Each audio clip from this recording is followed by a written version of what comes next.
కొనసాగిస్తున్నప్పుడు, అధికారంలో ఉన్నప్పుడు, నిర్ణయాధికారం వాళ్ళ చేతుల్లోనే ఉన్నప్పుడు ఎందుకు మరి ముస్లింలు ఈ రోజు మనందరినీ ఆక్రమిస్తారు? ఎందుకు మరి దేశం మొత్తం మీద కూడా హిందూ ఆధిపత్యమే ఉన్నప్పుడు ముస్లింలు ఎట్లా మనకంటే ఎక్కువ మంది పిల్లల్ని కంటారు? ముస్లింలు ఎట్లా హిందువుల జనాభాను దాటేసి మరిపోతారు? భారతదేశాన్ని ముస్లిం దేశంగా మారుస్తారని ఇంకా ఎంతకాలం బీజేపీ ప్రభుత్వం చెప్పే మోసపూరిత వ్యాఖ్యలకు మనమందరం, మన అమ్మాయి, మనలోనే చాలా మంది, ఎందుకంటే ఈ పుస్తకం పూర్తి స్థాయిలో వాట్సాప్ యూనివర్సిటీలో వండి వార్చబడుతున్నటువంటి వార్తలకు ఫ్యాక్ట్ చెకింగ్ నమూనాతో అందించినటువంటి రాతపూర్వక నిజ సాక్ష్యాధారం ఇది. కాబట్టి పొద్దున లేచిన తర్వాత ఒక వార్త వస్తుంది ఫేస్బుక్ లో గానీ వాట్సాప్ లో గానీ, దాని మూలం ఎక్కడ ఉంటది అంటే బీజేపీ ఐటీ సెల్ లో కూర్చున్నటువంటి వ్యక్తి మెదడులో ఉద్భవించిన ఒక ఐడియాను వాళ్ళు వండి వార్చి మనం చదివితే, నా సహా చాలా మంది చదువుకున్న వాళ్ళకు కూడా చదివితే అయ్యో నిజమేమో, ఇప్పుడు మనం వెంటనే ఒక 10 మంది పిల్లల్ని కనకపోతే ఈ దేశం అనేది ఇంకా ముందుకెళ్లరేమో, ఈ దేశంలో హిందువులు ఉండరేమో అని బీజేపీ చెప్తున్నటువంటి వ్యాఖ్యలను ఆధారంగా చేసుకుని మనం ఆలోచించినట్టయితే ముస్లింల మీద జనాభా జిహాద్ అనే పేరుతోటి ఎక్కువ మంది జనాభాని అంటే ఎక్కువ మంది పిల్లల్ని కానీ ఈ దేశంలో ముస్లింలు ఎక్కువ అవ్వాలనుకుంటున్నారు. అంటే ఇక ప్రతి ముస్లిం కూడా పిల్లల్ని కనడం తప్ప ఇంకే పని పెట్టుకోకపోతే మాత్రమే, అట్లా పెట్టుకున్నా కూడా ఈ బీజేపీ ప్రచారం చేస్తున్నటువంటి అసత్యం నిజమయ్యే అవకాశం లేదు. మరి సత్య దూరంగా ఉన్నటువంటి ఈ విషయాన్ని మనం ఎందుకు నమ్ముతున్నాం?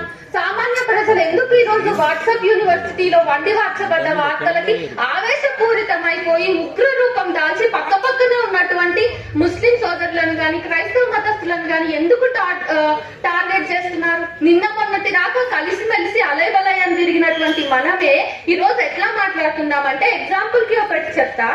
ఆల్రెడీ సినిమాలు తీస్తున్నారు లవ్ జిహాద్ అంటూ, జనాభా జిహాద్ అంటూ.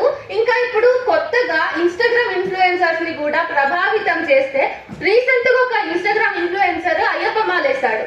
అయితే ఆయన రీల్స్ షేర్ చేస్తున్నాడు అయ్యప్ప మాలేసి కూడా. ఏం చెప్తున్నాడంటే, స్వాములందరికీ నమస్కారం, మనం శబరిమల యాత్రకు వెళ్ళినప్పుడు దయచేసి వావర్ స్వామిని మనం దర్శించుకోవద్దు, వావర్ స్వామిని మొక్కడం అనేది మన హైందవ సంస్కృతికి విరుద్ధమా అని చెప్పేసి ఆయన ఒక వార్తను ఇస్తున్నాడు. అంటే ఇన్నెళ్ళ బట్టి అయ్యప్ప స్వాములందరూ కూడా వావర్ స్వామి అంటే ఒక ఇస్లాం మతానికి సంబంధించినటువంటి ఒక పెద్ద మనిషిని ఓన్ చేసుకున్నటువంటి విధానం కూడా డిజాల్వ్ చేసుకునే స్థాయికి ఈ చిన్న చిన్న వాట్సాప్ కుక్డ్ న్యూస్ అనేటివి ప్రేరేపిస్తున్నాయని మనం అర్థం చేసుకోవచ్చు. ఈ ఫాసిస్ట్ ట్రెండ్స్ ఎట్లా ఉన్నాయంటే, బలహీనులందరినీ కూడా వాళ్ళే అత్యధిక బలవంతులు అని ఒక రకమైన పోర్ట్రే చేసి సామాన్య ప్రజానీకం బుర్రల్లో విషాన్ని నింపి దాని ద్వారా వీళ్ళు అధికారంలోకి ఎక్కి పబ్బం గడుపుకోవాలని చూస్తున్నారు.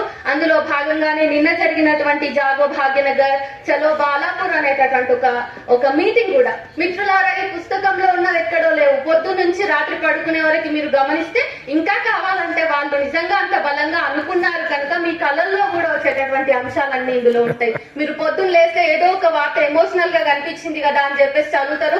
ఒక ముస్లిం వ్యక్తి హిందూ అమ్మాయిని ట్రాప్ చేసిండు, పెళ్లి చేసుకున్నాడు, తీసుకుపోయి కడుపు కోసిండు, ఇంకా ఏవో మాటలు మీరు చదువుతారు, అది నిజం అనుకుంటారు. మీ ఏమి ఎరుగనటువంటి మీ ఇంటి పక్కన ఉన్నటువంటి ముస్లిం వ్యక్తిని ఆ రోజు నుంచి ఒక దోషిని చూసినట్టు చూస్తారు.